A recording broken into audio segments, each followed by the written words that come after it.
പ്രണയസഖി ഭാഗം 39. Actually this our last part. പക്ഷേ ഒരു ബോണസ് പാർട്ട് കൂടി ഈ ഒരു സ്റ്റോറിക്കുണ്ട്. അപ്പോൾ ഒരു ബോണസ് പാർട്ട് കൂടി നാളെ ഞാൻ അപ്ലോഡ് ചെയ്യുന്നതാണ്. അതുകൂടി കണ്ടു കഴിഞ്ഞതിന് ശേഷം എല്ലാവരും അഭിപ്രായം പറയാൻ മറക്കരുത്. ആൻഡ് അതുകൂടി എല്ലാവരും കണ്ടിരിക്കണം. ബിക്കോസ് ഈ ഒരു സ്റ്റോറി ഈ ഒരു പാർട്ടോട് കൂടി കംപ്ലീറ്റ് ആവുകയാണ്. ബട്ട് ബിസൈഡ്സ് ദാറ്റ് ഈ ഒരു സ്റ്റോറി കഴിഞ്ഞിട്ടുള്ള അവരുടെ ലൈഫ്, അതായത് ഒരു 2-3 മന്ത്സ് കഴിയുമ്പോൾ ഉള്ള അവരുടെ ലൈഫ് കൂടിയാണ് അടുത്ത പാർട്ടിൽ, ബോണസ് പാർട്ടിൽ പറയണത്. അപ്പോൾ അതുകൂടി എല്ലാവരും കാണാം. അപ്പോൾ നമുക്ക് സ്റ്റോറിലേക്ക് പോവാം. ഒരു വർഷത്തിന് ശേഷം വർണ്ണ മുകളിലെ മുറിയിൽ നിന്നും ഉള്ള ശിവയുടെ ശബ്ദം കേട്ടതും താഴെ അടുക്കളയിൽ ജോലിയിലായിരുന്ന വർണ്ണ മുകളിലേക്ക് കയറി. കിതപ്പോടെ അവൾ മുറിയുടെ ഉള്ളിലേക്ക് കയറി വന്നു. എന്താ?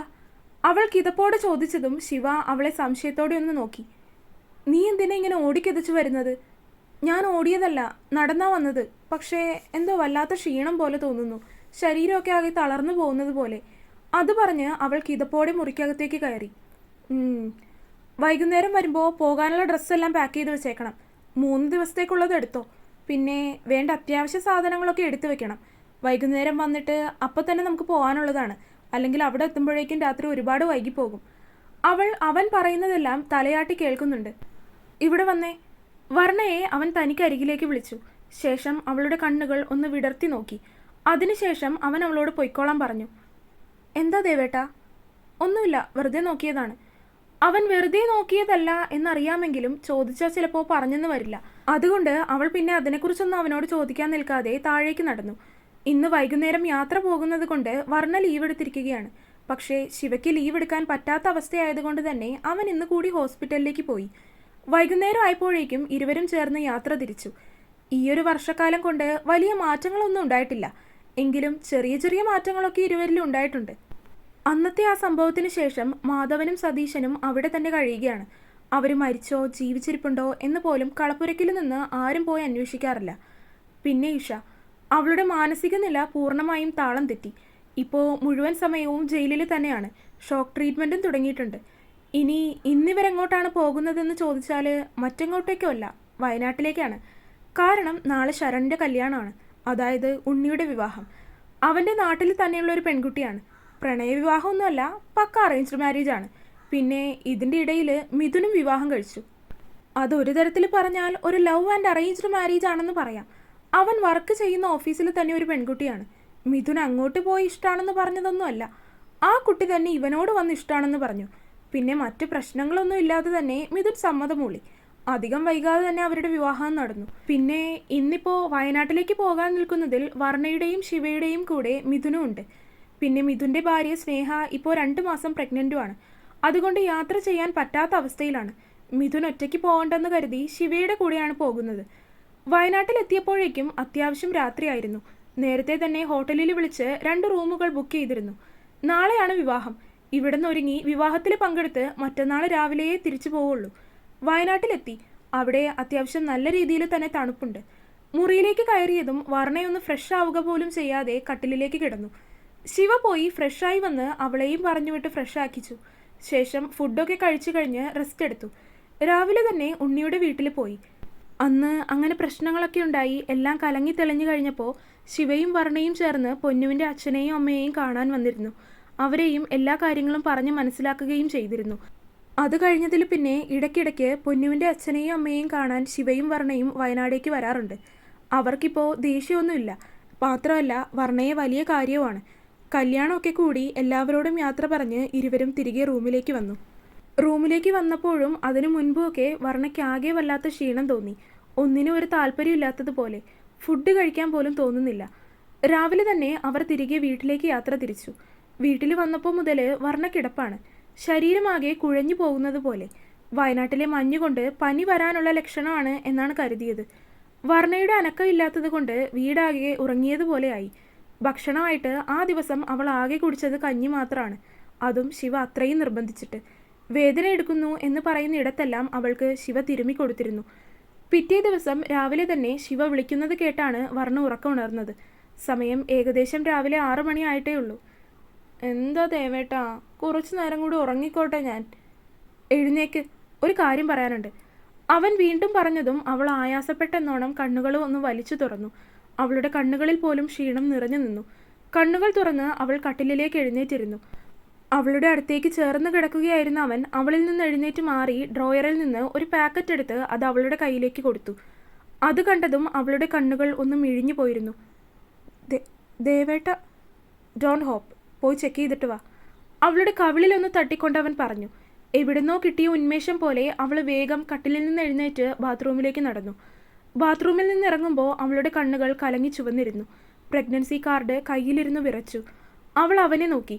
മുറിയിൽ കാണുന്നില്ല. നേരെ ബാൽക്കണിയിലേക്ക് നടന്നു. അവിടെ പുറത്തേക്ക് തിരിഞ്ഞു നിൽക്കുന്നുണ്ടവൻ. അവൾ അവൻ്റെ നഗ്നമായ മുതുകിൽ മുഖം അമർത്തിവെച്ച് അവനെ അവൻ്റെ പിന്നിലൂടെ മുറുക്കി പുണർന്നു. വന്നു അല്ലേ?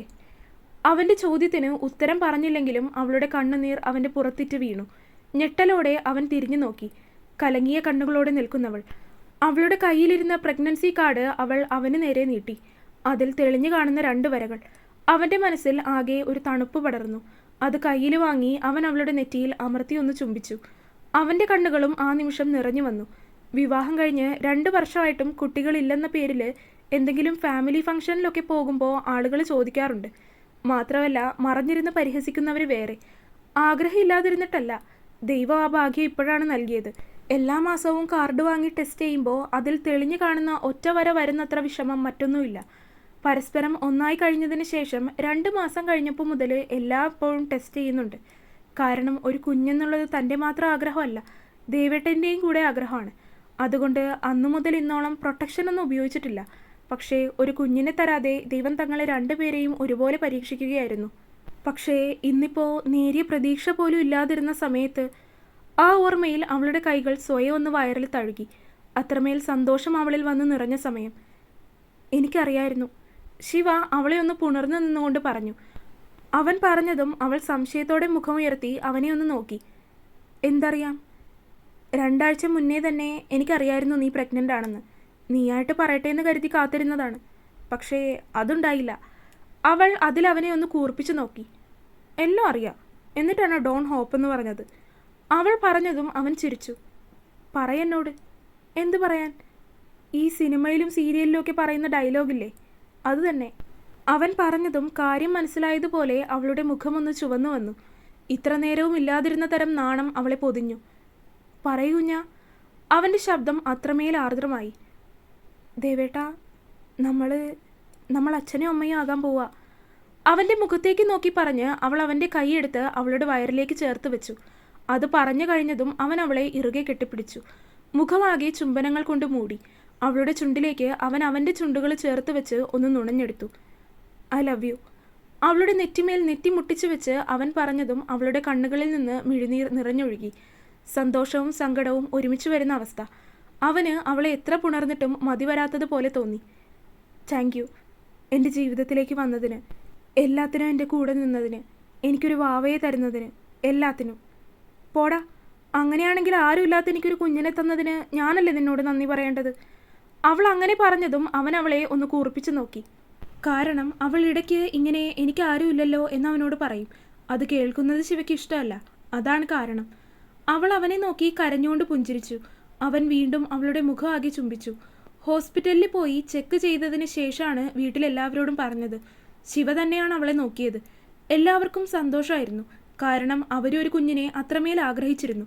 വിശേഷം അറിഞ്ഞ് മിഥുനും സ്നേഹയും വന്നിരുന്നു. കളപ്പുരയ്ക്കൽ തറവാടിൻ്റെ അടുത്ത അവകാശിയെ കാണാനായിട്ട് എല്ലാവരും കാത്തിരിക്കുകയാണ്. അവരങ്ങനെ കാത്തിരിക്കട്ടെ, അവരുടെ കുഞ്ഞു നക്ഷത്രത്തിന് വേണ്ടി.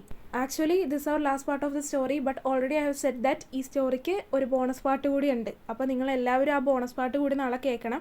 അതുകൂടി കേട്ട് കഴിഞ്ഞിട്ട് നിങ്ങളുടെ അഭിപ്രായങ്ങൾ എന്താണെന്ന് വെച്ച് കഴിഞ്ഞാൽ ഒരു സം ടോട്ടലായിട്ട് അത് കമൻറ്റായിട്ട് അറിയിക്കാൻ മറക്കരുത്. ആൻഡ് ബിഫോർ ദാറ്റ് എനിക്ക് നിങ്ങളോട് എല്ലാവരോടുമായിട്ടൊരു വലിയ താങ്ക് യു പറയാനുണ്ട്. Because I have received a lot of positive comments and responses for the story. ഇതുവരെയുള്ള സ്റ്റോറിയിൽ എനിക്ക് തോന്നുന്നു ഏറ്റവും കൂടുതൽ ആളുകൾ കമൻറ്റ് ഇട്ടേക്കണതും നല്ല അഭിപ്രായങ്ങൾ പറഞ്ഞേക്കണതും ഈ ഒരു സ്റ്റോറിയിലാണ്. നിങ്ങളുടെ എല്ലാവരുടെയും കമൻറ്റ് ഞാൻ കാണാറുണ്ട്. പക്ഷേ ലാസ്റ്റ് 2-3 days ആയിട്ട് എനിക്ക് കമൻറ്റ്സ് ഒന്നും നോക്കാൻ പറ്റിയിട്ടില്ല. ബിക്കോസ് എൻ്റെ ഫോൺ കംപ്ലൈൻ്റ് ആയതുകൊണ്ട് എനിക്കൊന്നും ചെയ്യാൻ പറ്റണില്ല. ഫോണിൽ സ്പീക്കർ വർക്ക് ചെയ്യുന്നില്ല. അപ്പോൾ അങ്ങനത്തെ കുറച്ച് ബുദ്ധിമുട്ടൊക്കെ ആയതുകൊണ്ടാണ് റിപ്ലൈ തരാത്തത്. എല്ലാവരുടെയും കമൻറ്റ്സ് ഞാൻ നോക്കിക്കോളാം. I will reply as soon as possible. പിന്നെ എന്താണ് പറയാനുള്ളതെന്ന് വെച്ച് കഴിഞ്ഞാൽ നമ്മൾ നാളെ തന്നെ പുതിയ സ്റ്റോറി തുടങ്ങുന്നതാണ്. അതും ഇതുപോലെ ഒരു ചെറിയ സ്റ്റോറിയാണ്, കുഞ്ഞു സ്റ്റോറി, പെട്ടെന്ന് തന്നെ തീരണ സ്റ്റോറിയാണ്. ആൻഡ് എല്ലാവരും ആ സ്റ്റോറിയും കൂടെ കേൾക്കുക, സപ്പോർട്ട് ചെയ്യുക, അഭിപ്രായങ്ങളൊക്കെ പറയുക. And once again I thank every one who is supporting me from day 1 till now. ഇപ്പോൾ ഏകദേശം 1 വർഷം ആകാൻ പോകുന്നു ഞാൻ സ്റ്റോറി അപ്ലോഡ് ചെയ്യാൻ തുടങ്ങിയിട്ട്. അന്ന് മുതൽ ഇന്ന് വരെ എന്നെ സപ്പോർട്ട് ചെയ്ത് എല്ലാ സ്റ്റോറീസിനും കമൻറ്റ് ഇടുന്ന ഒത്തിരി പേരുടെ നെയിംസ് എനിക്ക് സ്ട്രൈക്ക് ചെയ്ത് ഇപ്പോഴും മൈൻഡിലുണ്ട്. ആൻഡ് എല്ലാവരോടായിട്ട് ഞാൻ നന്ദി പറയുന്നു. പ്രത്യേകിച്ച് പ്രണയസഖി എന്ന് പറഞ്ഞ ഈ ഒരു സ്റ്റോറി കേട്ട് അതിന് അഭിപ്രായം അറിയിച്ച എല്ലാവരോടും from the bottom of my heart I'm saying thank you. And also I don't know how to express my feelings now. I'm really happy now. കാരണം കഴിഞ്ഞ 2-3 സ്റ്റോറീസ് ആയിട്ട് എനിക്കൊരു ഡൗൺഫോൾ ആയിരുന്നു എന്ന് പറയാം. കാരണം ആവറേജ് ഡ്യൂറേഷൻ വ്യൂസ് ഒക്കെ എനിക്ക് വളരെ കുറവായിരുന്നു. But Pranayasakhi pushed it up. അത്യാവശ്യം നല്ല വ്യൂസ് കയറി പ്രണയസഖിക്ക്. പിന്നെ എല്ലാവരും നല്ല അഭിപ്രായങ്ങൾ പറഞ്ഞു. അതൊക്കെ എൻ്റെ ഹൃദയത്തോടെ എന്നും ചേർന്നിരിക്കുന്ന കാര്യമാണ്. ആൻഡ് പുതിയ സ്റ്റോറി ആയിട്ട് വരുന്നത് വരെ എല്ലാവരും കാത്തിരിക്കുക. നാളെ തന്നെ അപ്ലോഡ് ചെയ്യുന്നതാണ്. അപ്പോൾ നാളെ തന്നെ എല്ലാവരും റീചെക്ക് ചെയ്യുക, വരിക. And one more thing is don't miss to hear the bonus part. കാരണം ബോണസ് പാർട്ടും ഈ ഒരു സ്റ്റോറിയുടെ ഭാഗം തന്നെയാണ്. ലാസ്റ്റ് പാർട്ടായിട്ട് ഞാൻ വെക്കുന്നു എന്നേ ഉള്ളൂ. ആൻഡ് അപ്പോൾ എല്ലാവരോടും ഇതൊക്കെ തന്നെയാണ് പറയാനുള്ളത്. അപ്പോൾ നാളെ വരാം. ബൈ. സോ ഈ വീഡിയോ ലൈക്ക് ചെയ്യാനും നിങ്ങളുടെ അഭിപ്രായങ്ങൾ കമൻറ്റായിട്ട് അറിയിക്കാനും എൻ്റെ ചാനൽ സബ്സ്ക്രൈബ് ചെയ്യാനും മറന്നു പോകല്ലേ. നാളെ ബോണസ് പാർട്ടായിട്ട് വരാം കേട്ടോ. അതുവരെ ബൈ.